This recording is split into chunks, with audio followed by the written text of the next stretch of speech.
Hi guys, I'm Mills Hayes. And I'm Daniella DeRobbio. And we're out here with SGTV News 4. With the election only 5 days away, students are now faced with the two options. Who are they going to vote for?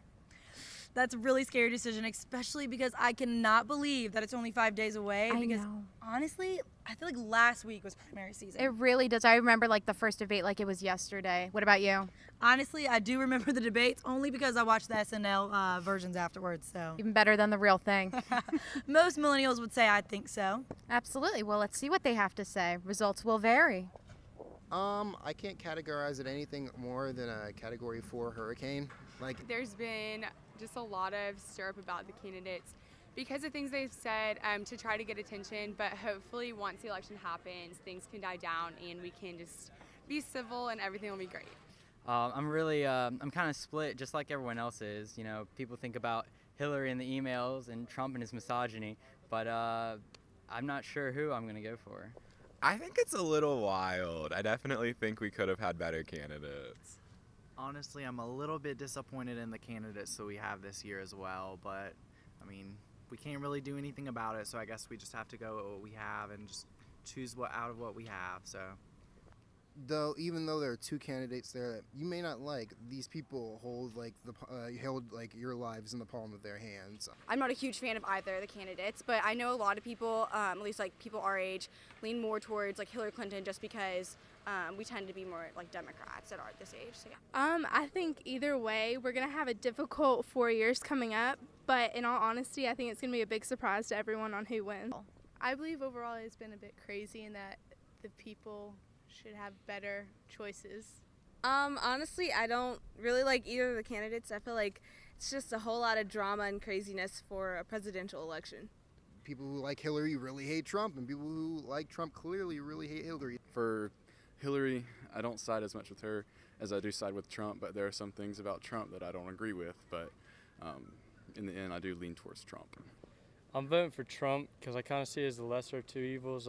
I've grown up conservative, and I definitely don't like a lot of the things he says, but I mean, that's his policy-wise, that's who I line up with. I will be voting for Donald Trump. I side with his economic policies and his foreign policies. I think the comments he has said have been a little crass. I don't entirely agree with his social policies, but my view is kind of thinking about what's going to affect me immediately, and that's the Supreme Court nominations and some of his economic policies that are going to affect me in the short term. I think that Obamacare is one of the most failed things that we've seen in this country, so obviously I feel like that will definitely be a huge topic of discussion. Well, the lowering the taxes, I think will stimulate the economy. I like, he seems to have more conservative ideas when it comes to taxes and getting rid of the corporate income tax and things like that.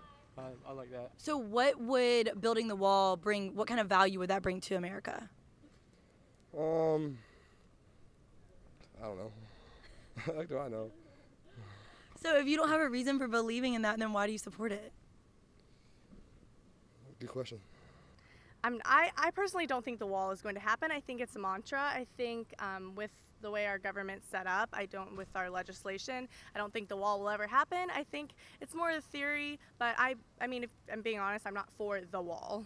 I think he says a lot of things that are sometimes sexist or possibly racist. I think some of his comments are taken out of context. Obviously, everyone's going to have an opinion, especially on this election, but overall, I feel like you have to look past and look at the deeper values that he stands for. I think it's impossible not to hesitate when you hear, you hear some of those things, especially as a woman. Even like calling myself, a conservative woman and hearing him say those things as a woman, not necessarily just a conservative, is troubling. So it made me step back and think about my decision a little bit, but like I said before, I'm just trying to think about what's really going to affect me in the short term.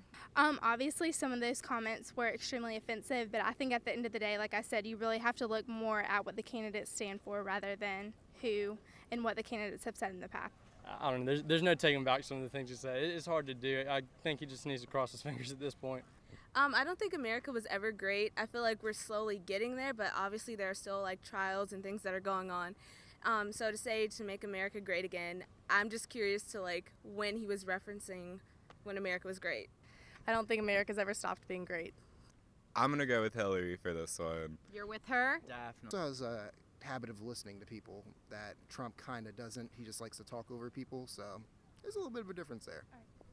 She just has a lot better view of what the people need right now, and she has a lot more political experience than the other candidate. I really feel like the other candidate just wouldn't know what to do in any office in that setting, honestly, no matter what their views. Well, I mean, her policies tend to be more liberal than most people. Heck, it's even more liberal than Obama's. I think Hillary has like more experience, so like she would be better, but at the same time she has some issues of her own, obviously. Like the whole email scandal, I don't know too much about it, but I do know it's like caused a big chaos so close to the election. I think that everybody has secrets and the public doesn't need to know everything that goes on with the government. If it does turn out to be just an awful scandal, I'm sure it'll come out and they'll figure out what to do. You know, having a candidate, you know, someone of such power have like emails get out there, it's pretty big stuff. And, you know, and the FBI being involved twice with her,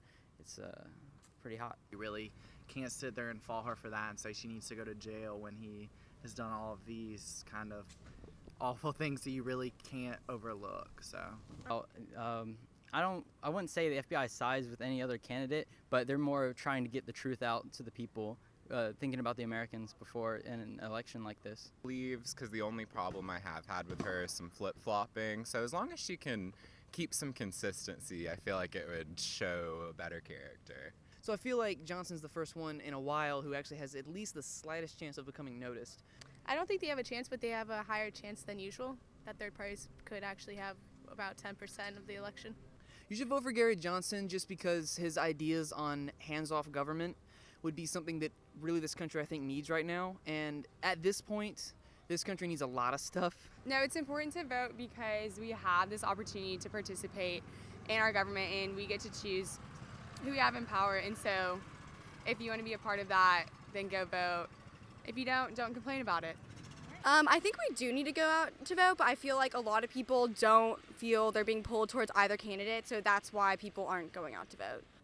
I think every millennial needs to vote. I think the idea that you shouldn't vote is crazy. You need the political efficacy. You got to make a difference. You can't complain. You can't comment about anything that occurs in our political realm these days if you aren't out there making a difference yourself. And first step there is going to vote. So it turns out that some students have a lot of opinions about this upcoming election, and some haven't figured out who they're voting for quite yet, even though it's only 5 days away. Guys, it's so important that you go out and vote November 8th. This is your country. You want to be able to choose the person who you feel is best suited to lead. So come on, you got to go out and vote, guys. And for a lot of you guys, it's going to be your first time being able to vote in a presidential election. So it's so important to go and fill out your absentee ballot or go to the polls. Actually, speaking of absentee ballots, there are some in the Russell House post office. So go and fill them out. Buy a stamp, fill them out, send it out. And both of these actions, whichever way you choose to vote, are super crucial because we need to show as millennials that we actually care about this election. Second, Sam Orr was crowned the 2016 Homecoming Crown winner. I'm really excited. This is really just an answered prayer and a blessing just because